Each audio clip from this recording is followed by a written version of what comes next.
Καλησπέρα. Εντάξει, διάβασα αρκετά από το βιογραφικό.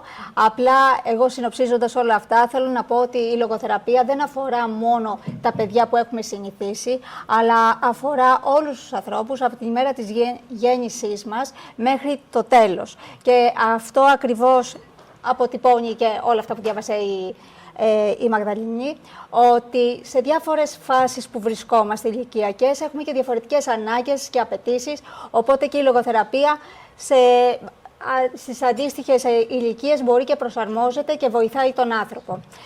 Σήμερα αυτό που θα ήθελα να μιλήσω και να σας ευαισθητοποιήσω λιγάκι και να γίνει γνωστό, είναι οι αόρατες αλλαγές στη φωνή και την κατάποση. Και γιατί αυτό? Γιατί είναι ένα πολύ ευαίσθητο σημείο, κομβικό για τη φροντίδα του ανθρώπου. Τόσο τη δική μας, αλλά και των οικείων μας.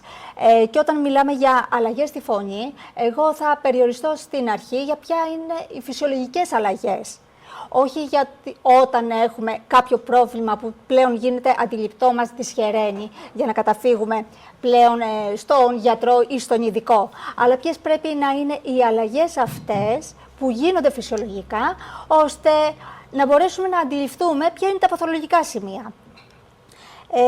Και για ποιο λόγο έχω διαλέξει αυτό το θέμα? Γιατί πολύ απλά αυτές οι αλλαγές ξεκινούν και συντελούνται στον ανθρώπινο οργανισμό από την ηλικία των 50 ετών.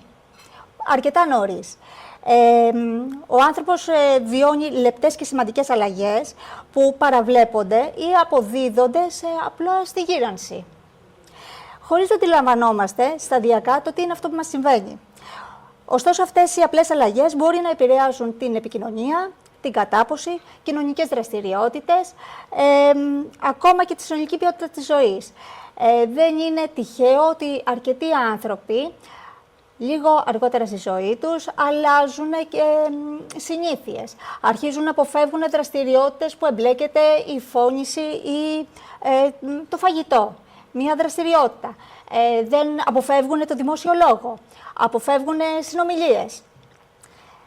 Τα πράγματα περιπλέκονται όμως ακόμα περισσότερο όταν αυτά τα πρώιμα σημάδια της λειτουργίας είναι συχνά κρυφά, είτε επειδή δεν τα αναγνωρίζει ο ίδιος ο άνθρωπος, γιατί δεν έχει ενημερωθεί, είτε γιατί παρερμηνεύονται από άλλους επαγγελματίες υγείας.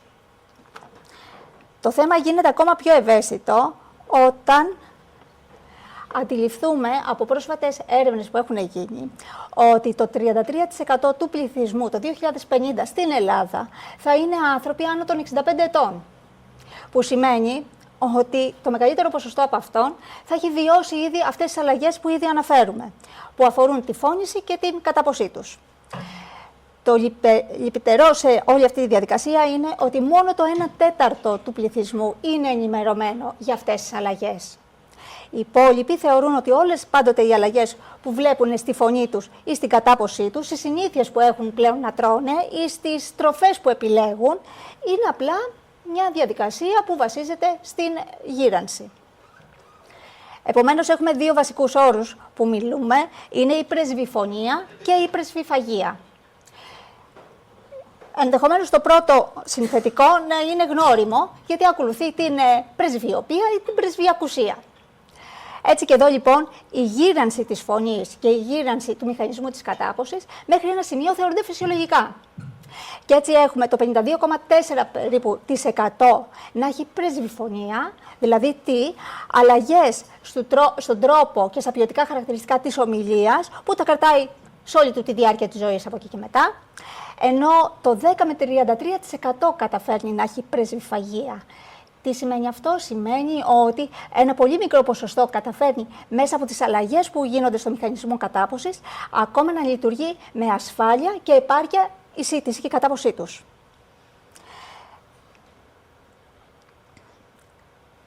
Ας πάρουμε λοιπόν ένα τους όρους λίγο για να τους εξετάσουμε χωρίς να μπαίνουμε σε μεγάλες αναλύσεις. Όταν μιλάμε για τη φωνή, μιλάμε πάντοτε για το λάρικα. Γιατί αυτό είναι το βασικό όργανο ομιλίας μας. Ο λάρικας και οι φωνικές χορδές. Έτσι λοιπόν, τι γυράσκει ο λάρικας. Και έχουμε 3 ειδών διαφορετικές αλλαγές. Έχουμε τις ιστολογικές αλλαγές, που αρχίζει ο βλενογόνος να αλλάζει, να έχουμε τυπάγχυνση, είδημα στην μεμβράνη των φωνικών χορδών. Έχουμε μυϊκή ατροφία. Οι μύες λοιπόν ακολουθούν την υπόλοιπη λογική του υπόλοιπου σώματος. Αρχίζουν να αδυνατούν οι μύες, έτσι λοιπόν και στην περιοχή του λαιμού. Και έχουμε και τις νευρικές αλλαγές, που έχουμε απώλεια κινητικών μονάδων. Όλα αυτά μαζί μας οδηγούν στο μηχανισμό των αλλαγών της φωνής, που έχουμε δομικές αλλαγές του λάρικα, όπως βλέπετε εδώ, έχουμε ατροφία του επιφυλίου, ανεπαρκές κλείσιμο της γλωττίδας, κάμψη φωνητικών χορδών, εκφυλισμός κρικοθυροειδούς άρθρωσης, όλα αυτά εντάξει, φαντάζουν, ακούγονται αρκετά εξειδικευμένα. Όμως ας δούμε ποια είναι αυτά τα γνωρίσματα που ακούμε εμείς. Όταν αυτά λοιπόν συντελούνται, γίνονται μέσα στο λαιμό μας, μόνο και μόνο απλά γιατί έτσι είναι το φυσιολογικό, αυτό που αντιλαμβανόμαστε εμείς τι είναι? Έχουμε μειωμένη ένταση και μειωμένη δύναμη στη φωνή. Ακούμε κατά τη διάρκεια της ομιλίας αέρας να φεύγει, ελάχιστη ποσότητα. Μπορεί να έχουμε μεταβολές στη συχνότητα. Με την πάροδο του χρόνου, οι μεταβολές συχνότητας ομιλίας τόσο στους άντρες όσο και στις γυναίκες μεταβάλλεται. Αυξάνεται λίγο τους άντρες, μειώνεται λίγο για τις γυναίκες. Ακούγεται μια τραχύτητα και βραχνάδα όσο μεγαλώνουμε. Αυτές οι αλλαγές λοιπόν δεν είναι μόνο αντιληπτικές. Μπορούν να εμποδίσουν την αποτελεσματική επικοινωνία, να προκαλέσουν επαγγελματική και κοινωνική αποξένωση και να επιβαρύνουν φυσικά την ψυχολογική ευεξία του ανθρώπου. Πότε γίνονται όλα αυτά? Όταν υπάρχουν και συστηματικοί παράγοντες που έρχονται να επιβαρύνουν την ήδη υπάρχουσα κατάσταση. Ποιοι μπορούν να είναι αυτοί? Να έχουμε μειωμένη αναπνευστική λειτουργία. Πότε? Όταν έχουμε αναπνευστική, ανεπάρκεια. Υπάρχει κάποια νόσος στους πνεύμονες. Όταν έχουμε καρδιακή αρρυθμία ή καρδιακή ανεπάρκεια, που πάλι επηρεάζει την αναπνευστική λειτουργία. Στις ορμονικές αλλαγές. Μετά τα 50, ήδη οι γυναίκες μπαίνουν στην εμεινόπαυση, οι άνδρες ανδρόπαυση. Δεν ξεφεύγετε ούτε κι εσείς, αλλά γιατί μας ενδιαφέρει αυτό? Γιατί παρόλο που είναι μια φυσιολογική διαδικασία και αυτή, επηρεάζει τη φωνή. Έχουμε λοιπόν ότι χάνουν την ελαστικότητα ιστοί του λάρικα και του φάρικα και έτσι έχουμε μια υποκλινική φωνητική κόπωση και αυξημένη ξηρότητα. Έχουμε συνοσηρότητες. Ένας άνθρωπος μετά την ηλικία των 50 και πολύ περισσότερο μετά την ηλικία των 60 είναι σίγουρο ότι παίρνει κάποια φαρμακευτική αγωγή για να ρυθμίσει κάποιο άλλο όργανο του. Κάτι έχει και αυτό υποστεί την ορίμανση τη φυσιολογική.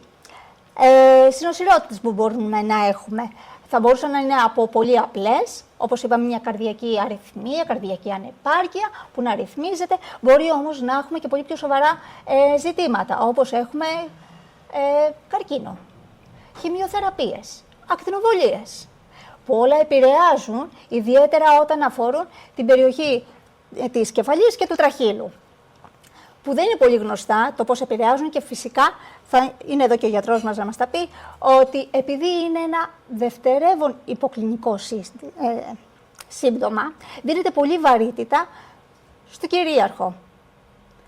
Οπότε τα δευτερεύοντα τα αφήνουμε και δεν δίνουμε τόση μεγάλη σημασία μέχρι να αρχίσουν να δημιουργούν πραγματικό πρόβλημα.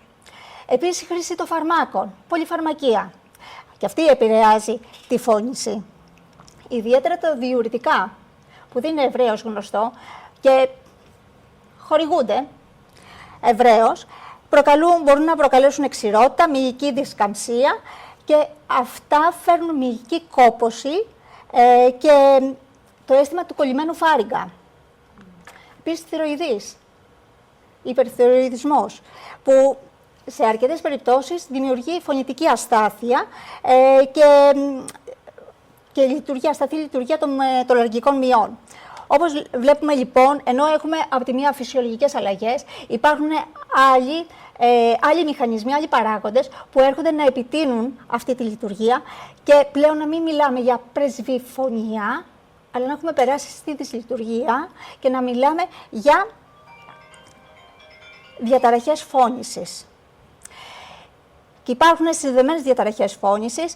Το 91% όπως βλέπετε εδώ πέρα είναι με παλινδρόμηση, που είναι ευρέως γνωστή, πολύ κοινή πλέον, αλλά οι περισσότεροι άνθρωποι που έχουν παλινδρόμηση, το 91% έχουν ένα είδος δυσφωνίας, που δεν γίνεται αντιληπτό γιατί γίνεται σταδιακά, δεν είναι απότομη η αλλαγή, οπότε δεν γίνεται αντιληπτή και δεν είναι ανησυχητική. Υπάρχει δυσφωνία μυϊκής τάσης, που λόγω πραγματικά αυτής της μειωμένης δύναμης λαργικής, να μιλήσουν δυνατά, να ακουστεί πάλι, να ανακάψουν την ένταση τη χαμένη που έχουν, προκαλούν μεγαλύτερη ζημιά στις φωνητικές χορδές. Πάρεση. Όπως είπαμε, υπάρχει μια αδυναμία ήδη στους μύες εκεί και πολλές φορές όταν γίνονται είτε χειρουργικές επεμβάσεις στην περιοχή του λαιμού, του θώρακα, ακόμα και καρδιοχειρουργικές επεμβάσεις, διασωλήνωση. Υπάρχει περίπτωση τραυματισμού, που επειδή όμως υπάρχει η άλλη φωνητική χορδή, πάντοτε μπορεί και καλύπτει ένα μεγάλο μέρος της απώλειας. Συν το γεγονός ότι ήδη υπάρχει μια επιβαρημένη φωνητική λειτουργία, το αποτέλεσμα πάντοτε δεν γίνεται αντιληπτό. Και ένα άλλο, τέταρτο, που αφορά τις διαταραχές φωνής, είναι οι μάζες που μπορούν να βρεθούν πάνω στις φωνητικές χορδές. Που μιλάμε για οζύδια, πολύποδες ή κάποια στιγμή και καρκίνο. Αλλά αυτές είναι και πιο αισθητές ακουστικά, που μπορεί να γίνουν πολύ πιο νωρίς αισθητές. Στο τελευταίο, στις φωνητικές χορδές, εδώ μπορεί να εμπλακούν και επαγγελματικές ομάδες, γι' αυτό μιλάμε ότι είναι μια διαφορετική κατηγορία από μόνη τους, που μπορεί να ευαισθητοποιήσει πολύ πιο εύκολα ανθρώπους. Δηλαδή, άνθρωποι που χρησιμοποιούν πολύ συχνά τη φωνή τους, τραγουδιστές, ηθοποιοί, πολιτικοί, δημοσιογράφοι, παρουσιαστές, ιερείς, δάσκαλοι, ψάλτες. Ακόμα και αυτοί που ασχολούνται με περισσότερο χημικές ουσίες, κομμότριες, κομμωτήριο πάρα πολύ, άνθρωποι πλέον με τα νύχια τους. Οπότε, όπως βλέπουμε, από εκεί που ξεκινάμε με τις φυσιολογικές αλλαγές στη φωνή, ξαφνικά εμπλέκονται καθημερινές άλλες γνωστά μας νοσήματα, που εμπλέκουν λίγο περισσότερο την κατάσταση. Γιατί χρειάζεται να τα ξέρουμε αυτά? Χρειάζεται για να μπορούμε να αντιληφθούμε πότε είναι φυσιολογικό και πότε γίνεται παθολογικό. Γιατί όσο νωρίτερα μπορέσουμε να εντοπίσουμε μια παθολογική κατάσταση, τόσο περισσότερο χρόνο έχουμε για να αξιοποιήσουμε τις ήδη δυνατότητες που μας δίνει ο ίδιος μας ο οργανισμός. Αυτό που είναι πολύ έντονο πλέον και γίνεται, είναι ότι η ίδια η φωνή χρησιμοποιείται ως βιοδείκτης πρόγνωσης είτε νευρολογικών παθήσεων, πνευμονικών παθήσεων, παθήσεις του θηροειδούς και άλλων ορμονικών και ρευματολογικών. Η έρευνα έχει δείξει μάλλον ότι οι αλλαγές στη φωνή, στη νόσο Πάρκινσον, έρχονται 10 χρόνια προτού εγκατασταθεί η νόσος και επίσημα διαγνωστεί. Το ίδιο και στη νόσο Αλτσχάιμερ.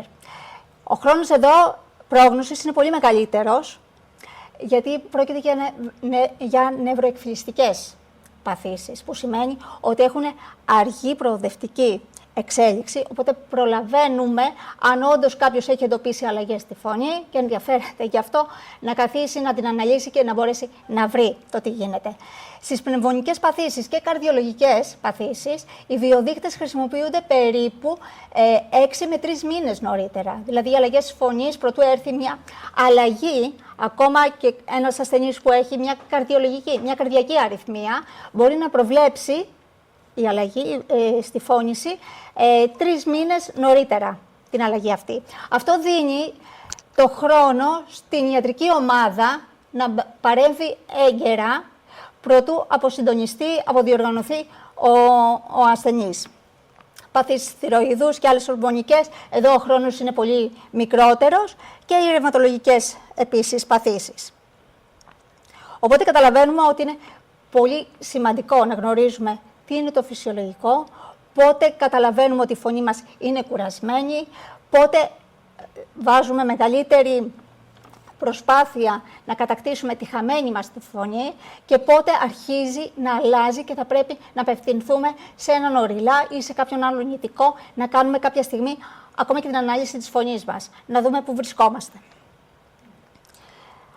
Ο ίδιος όμως μηχανισμός που χρησιμοποιείται για τη φωνή, χρησιμοποιείται και για την κατάποση. Είναι ακριβώς ο ίδιος μηχανισμός, είναι ακριβώς τα ίδια όργανα με διαφορετικό μηχανισμό. Έτσι λοιπόν, αφού είπαμε ότι υπάρχουν κάποιες ήδη αλλαγές, πάμε να δούμε τώρα στην περίπτωση της κατάποσης τι γίνεται. Μιλήσαμε για την πρεσυφαγία και είπαμε ότι είναι μικρότερο το ποσοστό της πρεσυφαγίας. Και αυτό γιατί θα πρέπει να διατηρήσουμε τη λειτουργία. Ο άνθρωπος δηλαδή με όλες αυτές τις αλλαγές που έχουν συμβεί να μπορέσει να είναι λειτουργικός. Δηλαδή να μην μπορεί να χάνει, να μην μπορεί να αρνείται το να βρίσκεται μέσα σε μία ομάδα και να μπορεί να φάει, να μην αλλάζει τις συνήθειές του, να μπορεί να ευχαριστιέται το φαγητό του για τη συνέβρεση με άλλους, να μπορεί να πίνει με ασφάλεια και με επάρκεια και τα υγρά και το φαγητό του. Όταν όμως δεν γίνεται αυτό και βλέπουμε ανθρώπους να αλλάζουν συνήθειες, τον τρόπο που τρώνε, τον χρόνο που τρώνε, να αποφεύγουν, να μειώνουν τις ποσότητες, τότε αρχίζουμε να μιλάμε για δυσφαγία. Έχουμε ξεφύγει από την πρεσβυφαγία και μιλάμε για δυσφαγία. Και τι είναι η δυσφαγία? Έχουμε δύο στάδια, στοματοφαρυγική και ισοφαγική. Η στοματοφαρυγική είναι οι δυσκολίες που αντιμετωπίζουμε στο στόμα και στο φάρικα. Τα χαρακτηριστικά εδώ είναι ότι τα συμπτώματα μάλλον είναι ο βήχας μετά από κάθε κατάποση, το πνίξιμο, ότι πνιγόμαστε στο λαιμό ή ότι δεν κατεβαίνει κάτω και αναγωγή. Μας έρχεται πίσω το φαγητό στο στόμα ή στη μύτη. Ασθένειες που εμφανίζουν μεγάλο ποσοστό στοματοφαρυγικής δυσφαγίας από πολύ νωρίς στάδια είναι η νόσος Πάρκινσον σε ένα ποσοστό 60% και η νόσος Αλσχάιμερ στο 80%. Ενώ τα εγκεφαλικά επεισόδια εξαρτάται από την περιοχή της βλάβης, κυμαίνονται από 37% μέχρι ένα 78%. Και φυσικά η άνοια, οι υπόλοιπες μορφές της άνοιας. Η ισοφαγική είναι και η πιο έντονη που αντιμετωπίζεται πλέον ιατρικά. Αφορά, όπως καταλαβαίνετε, τον ισοφάγο, που μπορεί να έχουμε στένωση, ισοφαγίτιδα από φαρμακευτική αγωγή, διάφορες λοιμώξεις και το αίσθημα που έχει ο άνθρωπος είναι ότι κολλάει στο στέρνο και έχει πολύ οξύ πόνο. Επομένως, αυτά που αντιμετωπίζουμε, που μπορούμε να δούμε καθημερινά, είναι στοματοφαρυγικές. Δηλαδή, η δυσκολία που είναι είτε στο στόμα ή λίγο πιο κάτω. Γιατί συζητούμε τώρα για τη δυσφαγία? Γιατί οι επιπτώσεις της είναι πολύ σημαντικές και για την ποιότητα ζωής του ίδιου του ανθρώπου, αλλά και των οικείων του. Έχει βρεθεί ότι οι ασθενείς με εγκεφαλικό και με δυσφαγία έχουν τριπλάσιο κίνδυνο ανάπτυξης πνευμονίας. Αυτό δεν το καταλαβαίνουμε ή δεν είναι πολύ γνωστό γιατί δεν εξετάζεται η δυσφαγία, γιατί καταρχήν η δυσφαγία δεν είναι ασθένεια. Αποτελεί ένα σύμπτωμα μαζί με άλλους παράγοντες που το κάνουν πολύ πιο επικίνδυνο. Έτσι λοιπόν, το 24,7% των ανθρώπων που ζουν σε οίκους ευγυρίας ιδρύματα που έχουν δυσφαγία, που δεν είναι γνωστή, έχουν διπλάσιο ποσοστό θνησιμότητας από αυτούς που δεν έχουν.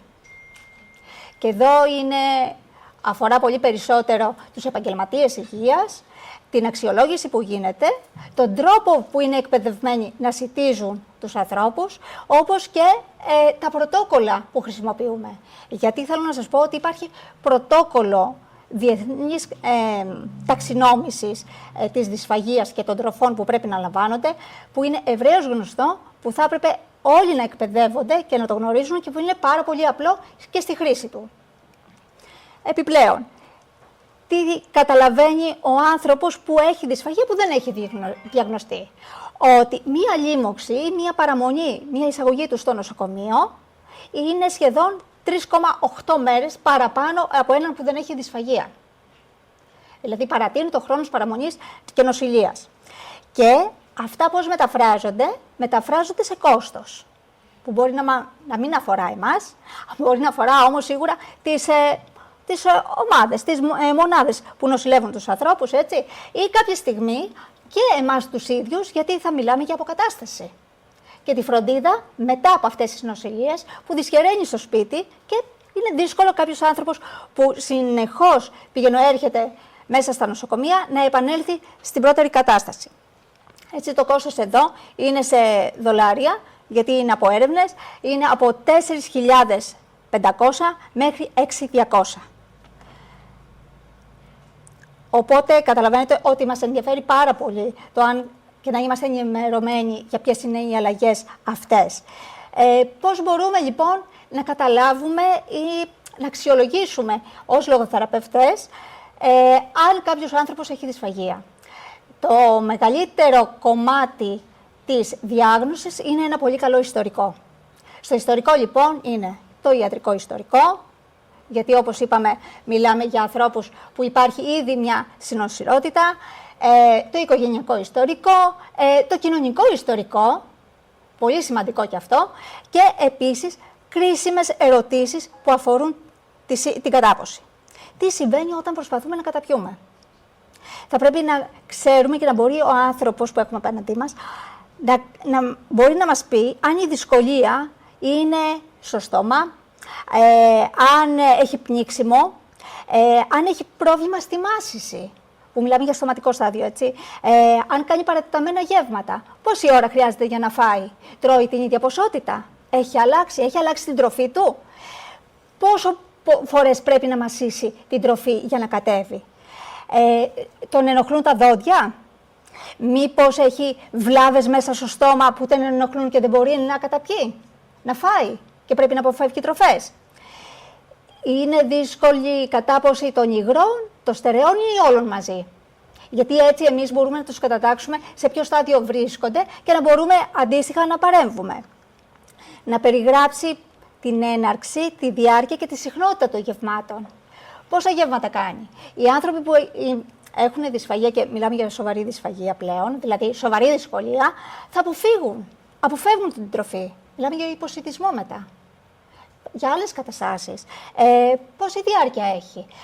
Οι άνθρωποι, οι ασθενείς με νόσο Πάρκινσον, ακριβώς αυτό, επειδή χρειάζονται πολύ χρόνο στο στοματοφαρυγγικό στάδιο, δηλαδή να μασάνε την τροφή τους, κάποια στιγμή λοιπόν κουράζονται και λόγω κόπωσης αποφεύγουν.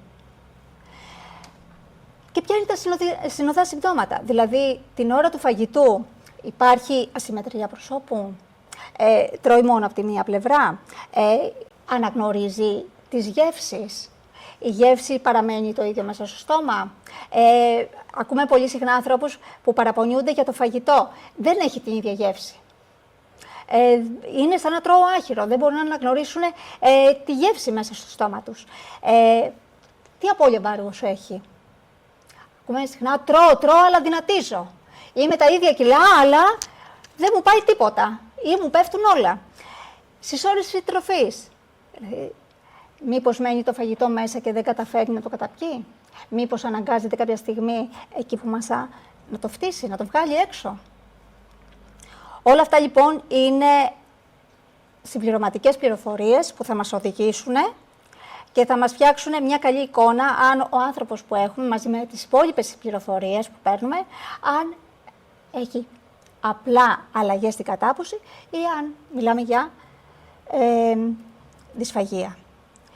Φυσικά υπάρχουν και διαγνωστικές εξετάσεις που η πιο απλή είναι η ενδοσκόπηση. Σε αυτήν έχω ειδικευτεί και εγώ, που με ένα απλό ενδοσκόπιο μπορούμε να μπαίνουμε μέσα και βλέπουμε ανατομία, δομή και λειτουργία του στοματοφάρυγγα. Παίρνουμε πολύ κρίσιμες πληροφορίες την ώρα της κατάποσης, το πώς καταπίνει ο άνθρωπος από το εσωτερικό. Μπορούμε να δούμε υπολείμματα τροφής, που δεν τα αντιλαμβανόμαστε εμείς. Μπορούμε να δούμε την διαφυγή τροφής στην τραχεία ή ακόμα και την εισρόφηση. Γιατί το πιο σημαντικό δεν είναι στην δυσφαγία η εισρόφηση, αυτό που θεωρούμε όλοι. Έχει δυσφαγία, άρα πνίγεται. Άρα τι θα κάνει, πνευμονία ή θα επέλθει ο θάνατος. Το σημαντικό στη δυσφαγία είναι να γνωρίζουμε όλα τα υπόλοιπα συμπτώματα, ώστε να μην καταλήξουμε εκεί. Και οι περισσότερες διαφυγές που γίνονται, δηλαδή μικρές ποσότητες που δεν γίνονται αντιληπτές, που ένας άνθρωπος που έχει άλλα χρόνια νοσήματα μπορεί να μην πλέον να βήξει δυνατά ή να καθυστερεί το αντανακλαστικό του βήχα. Έχουμε μικρές διαφυγές, που αυτές μετά ερμηνεύονται ως αναπνευστικές λοιμώξεις. Αυτό που κάνουμε εμείς ως λογοθεραπευτές τι είναι, δεν μπορούμε να επέμβουμε, δεν δίνουμε φάρμακα, δεν είναι αυτή η δουλειά μας. Μπορούμε όμως μαζί με την υπόλοιπη ιατρική ομάδα, μαζί με την οικογένεια και τον ίδιο τον ασθενή, με τον ίδιο τον άνθρωπο, γιατί δεν είναι ασθενής για τη δική μας, για το δικό μας το πρόβλημα που αναλύουμε εδώ, αντισταθμιστικές παρεμβάσεις. Δηλαδή, τι συμπεριφοριστικές αλλαγές, τι μπορούμε να αλλάξουμε, συστάσεις, προσεκτική κατάποση, ποια θα πρέπει να είναι η θέση, καθιστή, πόσες μοίρες. Το ίδιο ισχύει και μέσα στα ιδρύματα, θέλω να σας πω, και στις μονάδες. Έτσι. Όταν έχουμε κάποιον ασθενή που βρίσκεται μέσα στο νοσοκομείο, εννοείται ότι θα πρέπει να δίνονται συστάσεις για τη θέση και τη στάση που πρέπει να τρώει. Στοματική φροντίδα, απαραίτητη και πολύ σημαντική. Είτε είναι περιπατητικός, είτε κλινήρης κάποιος, η στοματική φροντίδα θα πρέπει να είναι καθημερινή, τακτική, γιατί ο μεγαλύτερος αριθμός αναπνευστικών λοιμώξεων προέρχεται από τη στοματική κοιλότητα και τη στοματική φροντίδα. Η τροποποίηση της διατροφής, όπως σας είπα προηγουμένως, και φυσικά χειρισμοί της κατάποσης, δηλαδή συγκεκριμένες ασκήσεις που δίνονται και τεχνικές την ώρα που γίνεται η κατάποση. Μέχρι τώρα αυτό που γίνεται, τι γίνεται, μία διάγνωση με το πρωτόκολλο του ελεύθερου νερού. Τι ξέρουμε, οι περισσότεροι πίνει νερό, καταπίνει νερό. Ωραία, μπορεί να φάει. Δεν καταπίνει νερό, δεν μπορεί να φάει. Αυτό είναι και λίγο λάθος, γιατί δεν έχουν στην υπολογιστή πολλοί άλλοι παράγοντες όπως σας ανέφερα. Ωστόσο, είναι λάθος να θεωρούμε και ένας άνθρωπος που δεν πρέπει να σιτιστεί από το στόμα και έχει είτε ρινοκαστρικό είτε γαστροστομία, ότι δεν δίνουμε ποτέ νερό από το στόμα. Έρευνες έχουν δείξει ότι μικρή ποσότητα και με πολύ συγκεκριμένο χειρισμό θα πρέπει να δίνεται, γιατί δεν έχει αποδειχτεί ότι αυξάνει την πνευμονία από εισρόφηση, αντίθετα βελτιώνει την ποιότητα ζωής στην κατάποση και δίνει καλύτερα αποτελέσματα. Ωστόσο, αυτό είναι ένα ζήτημα που ακόμα συζητείται. Η αποκατάσταση θεραπεία, τόσο για την δυσφωνία, για τις αλλαγές στη φωνή, όσο και για την κατάποση, είναι η φωνοθεραπεία, φωνητική υγιεινή και φωνητική θεραπεία, η αξιολόγηση του θεραπευτή φωνής και κατάποσης μαζί με τον γιατρό και τον διαιτολόγο, γιατί όπως καταλαβαίνετε, διαταραχές στην κατάποση χωρίς διαιτολόγο δεν μπορεί να γίνει.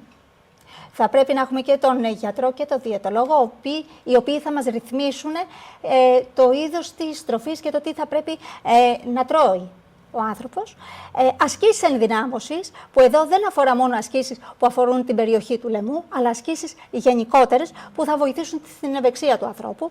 Και όλα αυτά μας οδηγούν στη μείωση της σοβαρότητας τόσο της δυσφωνίας όσο και της δυσφαγίας, ώστε να μπορεί να έχει καλύτερη ποιότητα ζωής. Μην ξεχνάμε ότι τίποτα από αυτά δεν είναι ασθένειες. Είναι αλλαγές που απλά συνυπάρχουν με άλλες και μπορούν να δυσχεραίνουν πάρα πολύ την ποιότητα. Φανταστείτε ένας άνθρωπος που αντιμετωπίζει πρόβλημα στη φωνή του, να μην μπορεί να μιλήσει στο τηλέφωνο, να μην μπορεί να βρεθεί σε μια κοινωνική εκδήλωση, γιατί είναι πολύ θορυβώδες στο περιβάλλον, και να χάνεται η φωνή του και να μην μπορεί να επικοινωνήσει. Ή κάποιος να στερείται να μπορεί να συμμετέχει σε ένα γλέντι. Που έτσι κι αλλιώς, ως ελληνική κοινωνία, είμαστε συνηθισμένοι πραγματικά τις χαρές, τις λύπες να τις μοιραζόμαστε μέσα πάνω από ένα τραπέζι. Ωστόσο, υπάρχουν και ηθικά ζητήματα. Γιατί σε όλα αυτά δεν είναι μόνο το μην και το τι πρέπει. Θα πρέπει να υπάρχει μια ισορροπία μεταξύ της ευημερίας, της βλάβης και της αυτονομίας. Δηλαδή, οι περιορισμοί είτε στη διατροφή είτε στις συνήθειες θα πρέπει να γίνονται με εξέταση και προς όφελος του ανθρώπου. το να απαγορεύουμε είτε το τσιγάρο, είτε το ποτό, είτε την αποφυγή οποιασδήποτε στροφής, θα πρέπει να γίνεται και αυτό προσεκτικά, με το όφελος και το κέρδος που έχει ο ίδιος ο άνθρωπος. Κοινές αποφάσεις, οι αποφάσεις θα πρέπει να λαμβάνονται μέσα από τον ασθενή, την οικογένεια, τον γιατρό και τον θεραπευτή. Και να γίνονται πολύ νωρίς συζητήσεις, ώστε να μπορεί να είναι ενημερωμένος έγκαιρα τόσο για τις αλλαγές, αλλά και το τι πρόκειται να ακολουθήσει και πώς μπορεί να παρέμβει. Φυσικά, πάντοτε μιλάμε για την ανάγκη έρευνας, γιατί τόσο ο θεραπευτής όσο και ο γιατρός, όλοι οι επαγγελματίες υγείας θα πρέπει να είναι πάντοτε καλά ενημερωμένοι για τις τρέχουσες εξελίξεις και την έρευνα. Η δυσφαγία και η δυσφωνία επηρεάζουν την ανεξαρτησία και την ποιότητα ζωής. Η έγκαιρη όμως διάγνωση και διαχείριση είναι κρίσιμες για τη βελτίωση και την είναι κρίσιμες για τη βελτίωση των αποτελεσμάτων στον ασθενή, στον άνθρωπο. Για μένα η φωνή λοιπόν και η κατάποση είναι ο ευαίσθητος καθρέφτης της υγείας. Είναι τόσο λεπτή η γραμμή μεταξύ το τι είναι φυσιολογική αλλαγή και το τι είναι παθολογική, που θα πρέπει να μάθουμε, να παρατηρούμε και να ακούμε τις αλλαγές που μας συμβαίνουν. Και αυτό είναι η φροντίδα. Και αυτό είναι ο σεβασμός απέναντι στην υγεία μας. Θέλω να σας ευχαριστήσω για τον χρόνο σας και να μην σας κουράσω περισσότερο.